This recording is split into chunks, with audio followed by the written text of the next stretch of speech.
Hello, YouTube. Alright, this is the light assembly I'm going to be putting into the bathroom. I decided to go with the 2 light unit. And it would have been nice to have it working correctly, but the switch here, the center switch that you slide back and forth, isn't working so well. And it seems to like you light up one light at a time, and if you hold it down and press it, it does light both lights up, but then when you let go, it sometimes goes off. So that means inside the switch itself, it's like corroded or broken. So what I'm going to do is actually try to make it a single switch instead of a double switch, where it switches one, then both. So to do that, I'm going to have to solder these 2 light connections together. And I'm also going to fix this, which is kind of loose. I'm going to add some more gloopy solder right there to make that connection better. But looking at how this works, we know that when the switch goes across, what makes it connect is when the switch inside connects to this one, which connects to this black line here, which completes the circuit. So that means we need to turn these 2 lines. We know one of the switches worked really well, one or the other. So if we connect this black line to this other black line, that'll make these 2 one circuit, one line, so that when the switch hits either one of these, it should complete the circuit here and turn it on. At least that's the plan. So I'm planning on just making a jumper from here to here, and that'll make these 2 lights on one circuit. So I'm going to go ahead and do it right now. I don't really have my handy dandy holder or anything, so I'll just go ahead and do it, and then you can see the final results. Alright, this is nowhere near the best solder job in the world. Kind of messy, but I think it's good enough. What I did was I connected this little piece of jumper here that I made with the leftover spare white wire that I had, and I connected this one and this one. So these 2 light black lines are actually connected through this. So they're all connected now, and this 3rd one is the one that completes the whole circuit. So we're gonna go try it out and see if we can get this to light up at this point.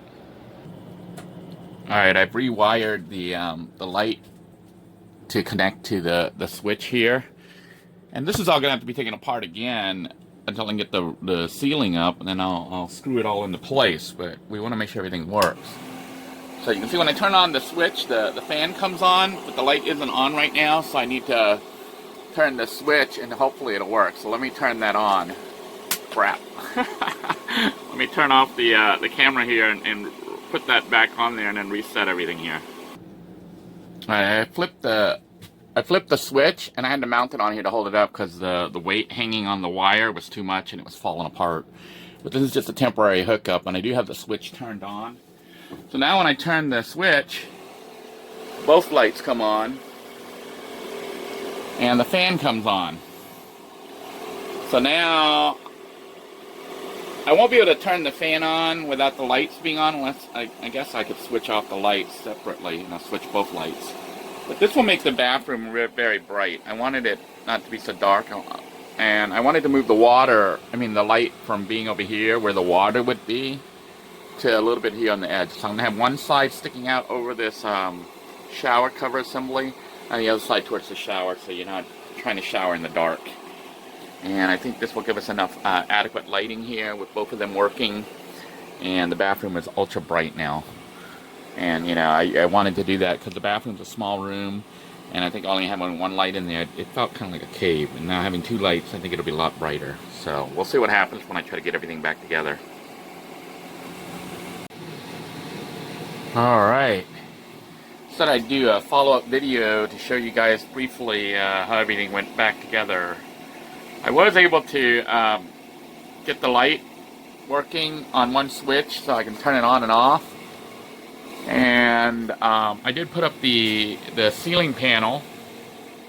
You can see I was able to get the ceiling panel up and hold it up with those I think 1x2 inch thingies, 1x1s, I don't know. And also was even able to get the vent here in place. So bathroom is looking a lot better, hopefully usable soon. On a negative or positive, depending on how you look at it, note, we got a new leak here. Looks like it's leaking. I think the leak is originating from over here, which is now leading me to believe that the leak may actually be coming from this panel, which I think one of the viewers was saying. And I don't know how this thing comes apart, but I'm going to suspect that, you know, these two screws here have something to do with it. So this is going to be my next major project here. Instead of cutting a hole in the floor here where it's wet, I'm going to try to take this panel off if I can without ripping apart the whole bathroom. I don't really want to rip this whole thing up here, this whole assembly. But it looks like that's where the leak is originating from, over here this way somewhere. And it's not from under there. You know, it looks dark there. That's crumbled, rotted wood. You know, panel, cheap wood panel thing here. So I'm suspecting it's coming from here somewhere in that wall. Maybe. So we'll be dealing with that. But in the meantime, you can see that the bathroom assembly is working with two lights. I know the camera keeps having a hard time with the pointing right at that light. It ends up, wow, sorry about this focusing. This camera is having serious focusing issues. But it is nighttime, and it is shooting with the built-in flash. I hope that when I remove those two screws right there, that panel will come off. Wow, such a hard time focusing here. But the switch here can control everything. I can turn it on and off, you know, with the switch. I guess it works better with the light off, because when I turn it on, the camera freaks out, you know, on the focusing.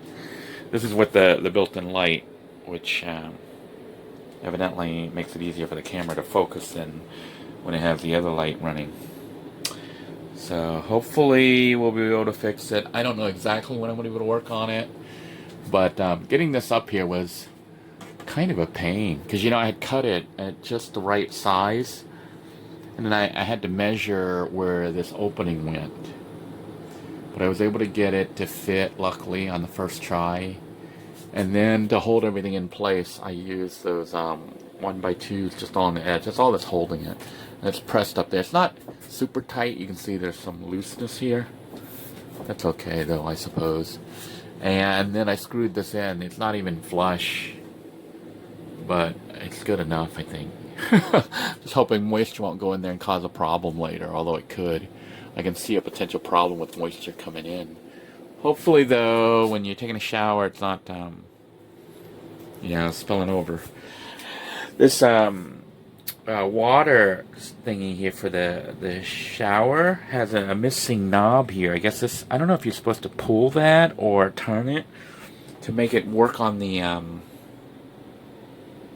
shower head versus having it just come out the bottom like a bathtub. You know, this bathroom has a tub in it, which is kind of unusual for an RV. It's like a tub. I don't think it's a full-size tub. I could probably sit in it and soak if I wanted to, but that's a lot of water. It's like half the water in the RV tank. You'd have to hook it up to the city water system. But we obviously know that causes a huge leak, and this leaking did not seem to occur when I just used the toilet. It seems to occur either from using the shower head, which was run recently while I was cleaning. I had turned on the water there, not the shower head, but the spigot there, or from the sink. So some kind of water's coming in and it's leaking when it has the pressure over there. So I need to figure that out. Crossing my fingers that when I remove these panels, we're going to see hoses. Because it looks like see back here, they have a hose that runs up. I don't know if you can see the hose that runs back there. I'm assuming the hose goes underneath here. And that hose right there brings water to the flusher. So when you hit the flush button, it brings water in.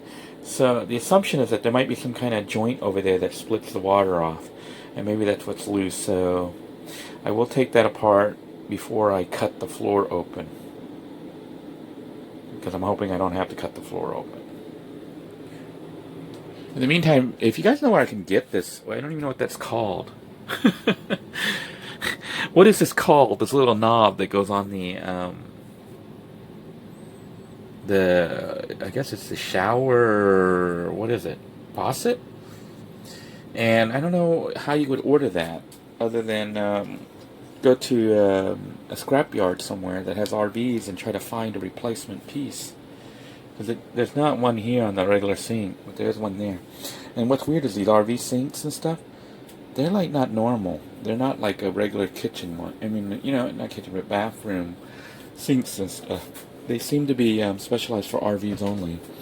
RV stuff is made so cheap, man. It's like crazy how cheap everything is. And they charge people a lot of money for this. But yeah, at least the bathroom now has nice bright lights.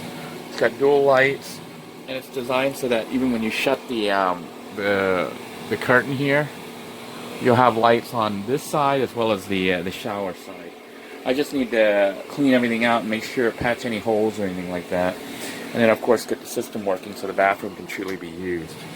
Well, thank you all for tuning in, and if you do have any tips on what this stuff is called right here, let me know, and let me know how I can order like a replacement, either replacement knob or this whole replacement assembly, and how you go about replacing that. I'm suspecting that you have to take this off and then pull it out somehow. Oh boy. Until next time, everyone, take care, stay safe, and thank you for watching. Have a good night now. Bye-bye.